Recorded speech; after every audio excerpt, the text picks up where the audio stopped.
For almost a quarter of a century, the French financier and philanthropist Albert Kahn bankrolled one of the most ambitious projects in photographic history.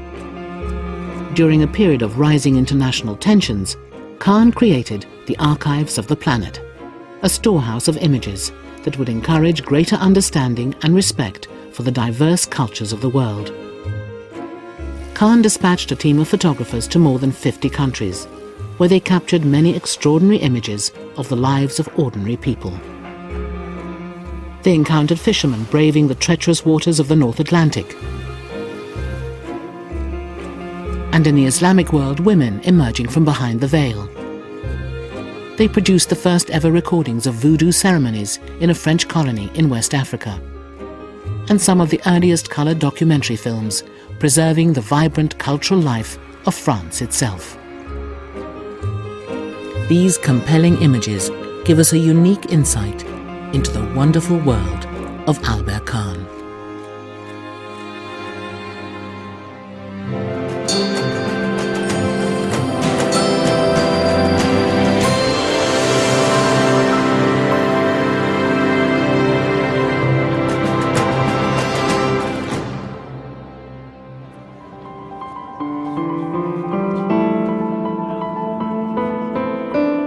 In 1922, a ship left the French port of Le Havre to journey 3,000 miles across the North Atlantic.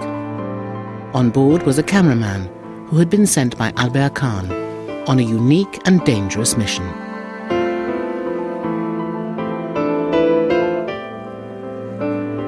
There is a fascinating notion in a lot of Kahn's work is to reach places that are really far away, that no one perhaps was able to reach unless there was a very good reason for doing so. And one was Newfoundland, which was a British colony, not part of Canada until 1949, in which there are two industries. One is timber and the other is fishing, and that's it. The French had occupied parts of Newfoundland since the 16th century. By the 1920s, they only held on to the small island of Saint-Pierre. But they'd retained local fishing rights, and so every year about 7,000 Frenchmen would spend months in these treacherous seas fishing for cod. In 1922, Kahn's cameraman Lucien Le Saint joined the fishermen. He kept a detailed diary of his voyage.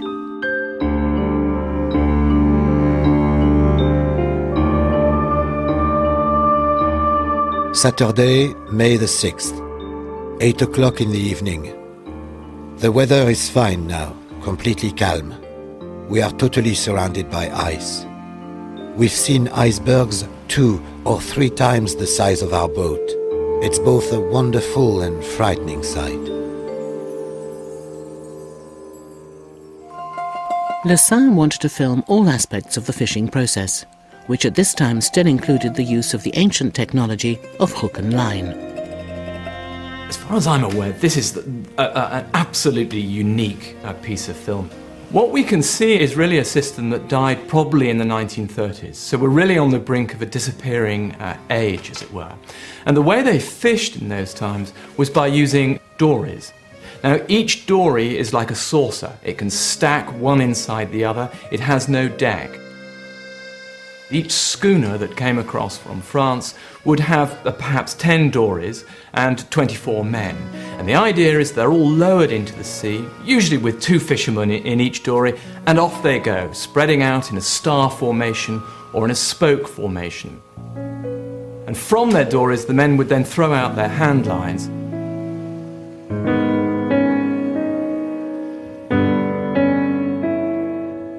Then they bring the fish back into the mothership where they're pitched back on board.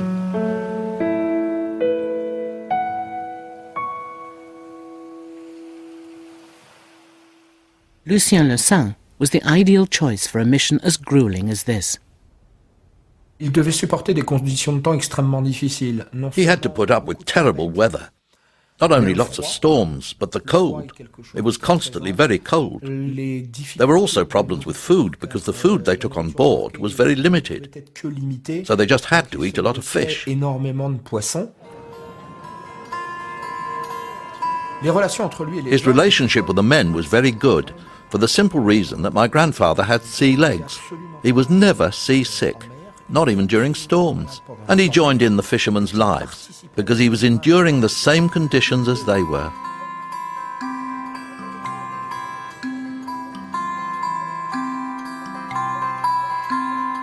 Le Saint had established a reputation as an exceptionally intrepid cameraman.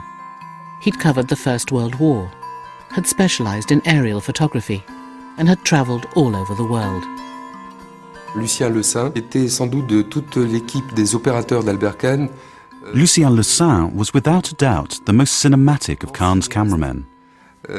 For example, he never took colour autochromes. He was truly a professional film cameraman, both in his training and his taste. And that's clear in his framing, in the technical quality of the images he delivered. He knew all the tricks of the camera and was excellent at his craft. He worked well even in really tough situations, like being out at sea.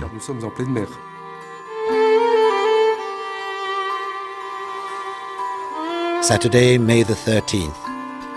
These men work like slaves. Sometimes they get lost in the fog, dragged off by the currents which take them out of sight of their ship. And every time we see that happening, if the weather is terrible, it's goodbye to those little boats. Thursday, May the 25th. Today, we rescued 2 men who had been lost at sea for 48 hours.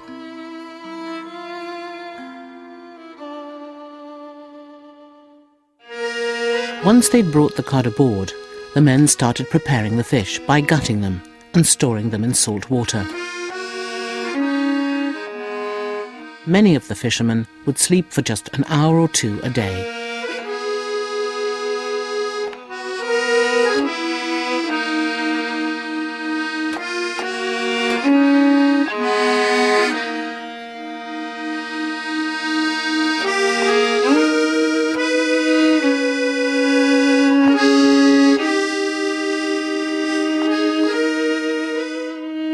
This is cold work. A man's hands could freeze in perhaps half an hour or so. But it was difficult to work in the fiddly conditions of either baiting hooks or gutting fish if you're wearing gloves. So generally speaking, as you can see in these pictures, people haven't got protected hands at all. And one can only imagine the damage they did to their hands after a season of fishing in these very difficult conditions.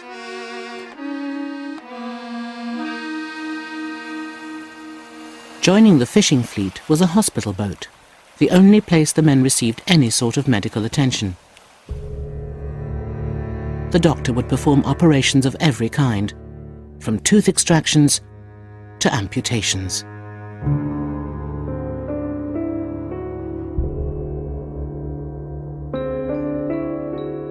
The conditions were such that the likelihood of disease was extremely strong, but also there were injuries caused perhaps by puncture wounds from fish or from knives, and these would become very infected in the filthy environment of fish gutting. One has to remember there's a lot of gurry and pip, as it's called, lying around. That's the sort of fish mess. And these would infect, and we're still 20 years off antibiotics, and so the only way the doctors could deal with these appalling injuries was to drain them as best they could and hope for the best. Thursday, May the 25th. We've seen quite a few ships, bringing with them about a dozen sick men, a lot with leg injuries from getting in and out of the dories, but mostly for infected hands. The doctor had to drain 5 infected wounds today, and tomorrow he'll have to cut off a man's thumb.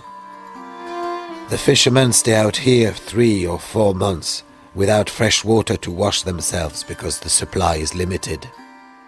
It's a tough life.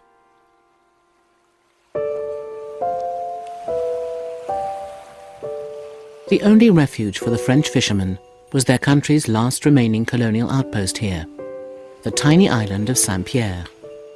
It's still a department of France to this day. It trades in euros and imports food from the mother country. Le Saint's camera observed the lives of the islanders. including a man riding a cart powered by a pair of Newfoundland dogs. Le Saint took a shine to the animals and bought himself a puppy, which he named Doris, after the small boats. Wednesday, June the 14th. We arrived at Saint-Pierre on the 10th. We've spent 4 days here for ship repairs. I'm taking the opportunity to film some great views of the coastline and the drying of the cod.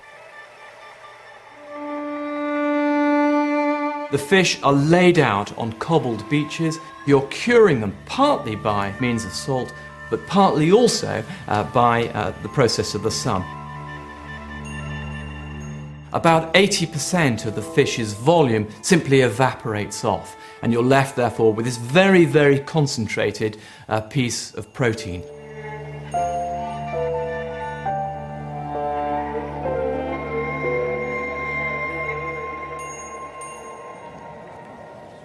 Cod is a fantastic source of protein. At that time, cod was a big and perhaps essential part of people's diet. We're living in the age before refrigeration, so having a dry form of protein was essential to the colonial world.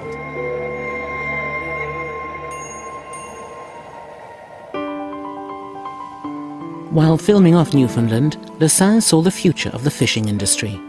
Steam engine trawlers using huge nets.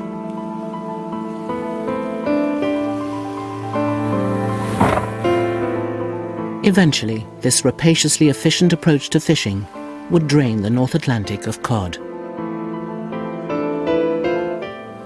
The overfishing has really been spectacular. What we're seeing in Lucien's films is probably just about sustainable fishing, but come the age of steam, that's all over.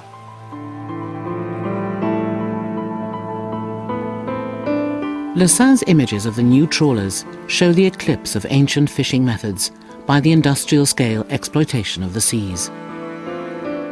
Throughout his project, Kahn wanted to show how traditional ways of life were being displaced by the forces of modernity.